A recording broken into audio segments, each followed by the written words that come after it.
A function that can be described with the formula ax squared plus bx plus c is called a quadratic function. And this type of function is very useful in modeling different situations. The graph is a U-shaped graph called a parabola. It either opens upward like this, or it could open downward. There's a key point called the vertex. Sometimes it's referred to as the turning point. It's the lowest point when the parabola opens upward and the highest point when it opens downward. So we can also think of it as a maximum or a minimum value of the function. And a final feature, or maybe not quite the final feature I'll mention, but there's an axis of symmetry. The left side of the graph is the mirror image of the right side across the vertical line that passes through the vertex. And so because of that, points on the graph that are at the same height are equally distant from the axis of symmetry. This is especially helpful if you think about the x-intercepts. X-intercepts are at the same height. The axis of symmetry is going to be exactly in the middle between those two. And so that can be sometimes a useful observation. But it's also worth noting that not every quadratic function has x-intercepts. There will always be a y-intercept up here. There's a y-intercept. But this graph in particular has no x-intercept. Now, let's analyze the specific quadratic function 2x squared plus 6x plus 9. We'll identify some of its key features and make a quick sketch of its graph. First up, let's think about the y-intercept. The y-intercept in general for any function occurs when x equals 0, when the x-coordinate, when the input value is 0. And when that happens for a quadratic function in standard form, the x terms are going to disappear, the terms with x in them, and the only thing that's left is the constant. So the y-intercept, if we know we're talking about the y-intercept, we could just describe it by saying y equals 9. Or to emphasize that it's a point on the graph, we could write the ordered pair 0, 9. The x-intercepts can be found in a similar way. The x-intercepts occur when the y-coordinate equals 0. And so this requires us to solve the equation 0 equals 2x squared plus 6x plus 9. Now, this is a standard form quadratic equation. Sometimes we can solve equations like this by factoring. We can always solve equations like this by using the quadratic formula. So if we have a standard form equation, ax squared plus bx plus c equals 0, the value of x can be found using the formula negative b plus or minus the square root of b squared minus 4ac. All of that divided by 2a. So the plus or minus sign here will give us two possible solutions sometimes. But we'll see in a moment that sometimes things fall apart and we don't get any solutions at all. So let's take a look. I would recommend starting by writing down the values of a, b, and c. So in this case, the values are just the numbers. So a equals 2, b equals 6, and c equals 9. And then I can substitute those into this formula to find the solutions, if there are any. So I get negative 6 plus or minus the square root of 6 squared minus 4 times 2 times 9. And all of that divided by 2 times 2.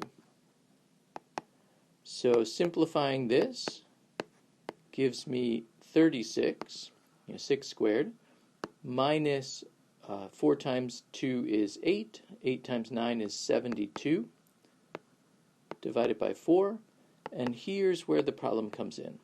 I end up with a negative 36 under the square root. And here's where the problem comes in. We can't take the square root of a negative number. That's no longer a real number. It's no longer something that will show up on our graph. And so what this tells us, it does give us the answer, but this tells us that there are no x-intercepts because there's no real solution to this equation.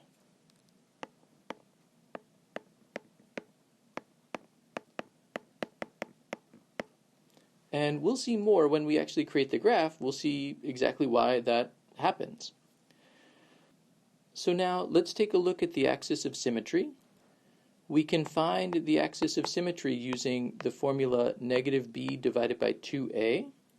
And this is actually kind of related to the quadratic formula, and you can think about why. Remember, the axis of symmetry is exactly halfway between the x-intercepts when there are x-intercepts. In this case, the axis of symmetry is going to be x equals negative 6 divided by 2 times 2. So negative 6 divided by 4, or negative 3 divided by 2. So the axis of symmetry is the vertical line that always has this x-coordinate. Vertical lines always have the same x-coordinate. In this case, we get the axis of symmetry at negative 3 over 2. The vertex is a point on the axis of symmetry. It's where the parabola crosses the axis of symmetry. So I know the x-coordinate from that axis of symmetry calculation, and we have a formula that turns x-coordinates into y-coordinates.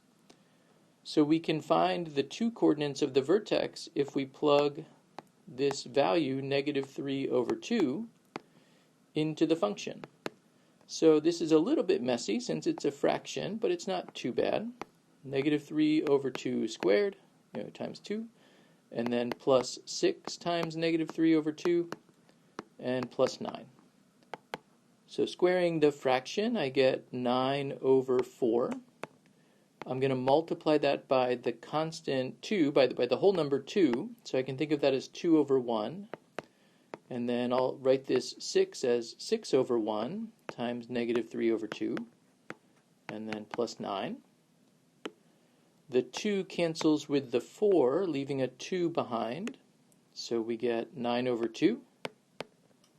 The 6 cancels with the 2, leaving a positive 3 behind, and 3 times negative 3 is negative 9, and then the constant plus 9. So the 2 9s cancel, and we see that the y-coordinate for the axis of symmetry is 9/2. So our vertex is at negative 3 over 2, comma 9 over 2. Or if you prefer, we could write these as decimals. It would be negative 1.5 and 4.5. Not every fraction turns nicely into decimals, but this one does. So keeping it in fraction form is probably better, but we could think of it in decimal form. So now, because the a value is positive, I know that the parabola is going to open upward somehow. It's going to be a U shape that opens upward, which means that the vertex represents a minimum value. Specifically, the y value of the vertex, the y-coordinate of the vertex, is going to be the minimum value of the function. And so this gives us our last 2 features. F of x has a minimum value of 9/2, or 4.5, and I could add to this sentence that this happens at x equals negative 3/2. And finally, knowing the minimum and knowing that the function opens upward from there, I can use that minimum value to describe the range. The y values that occur on the graph are all the values that are above or equal to 9/2. And so using interval notation, we can describe it this way. So to create a graph, I can always choose some x values and plot corresponding y values. I know a few important ones. So for my graph, I definitely want to plot negative 1.5 and 4.5, the vertex. I also, 4.5, sorry about that. I also want to plot 0, 9. And then from symmetry, I know that -3 is going to be on the other side of the vertex and also have a height of 9. Sorry, the other side of the vertex, the other side of the line of symmetry, and also have a height of 9. We could, just to plot one more point, if I plug in -1, I get 2 times -1 squared plus 6 times -1 plus 9. And so that's going to be 2 minus 6 plus 9, so 5. So the value will be at 5. So that gives me 4 nice points, and actually I could use symmetry to find one more. -1.5, 4.5 is right around here. That's maybe the most important, the vertex. The y-intercept is up here at 9. And the corresponding point, again, because this is the line of symmetry through the vertex, if I go the same distance on the other side, the height is going to be the same, so -3, 9. And then we found a fourth point, -1, 4, which means -2 is also going to be at 4, because that's, again, the same distance from the line of symmetry. And so here we go. We can make a nice quick sketch of our graph like this. And so the graph confirms that there are no x-intercepts. The vertex is above the x-axis, and the graph is opening upward, and so there is no room for an x-intercept. I hope you enjoyed the video. Thanks for watching.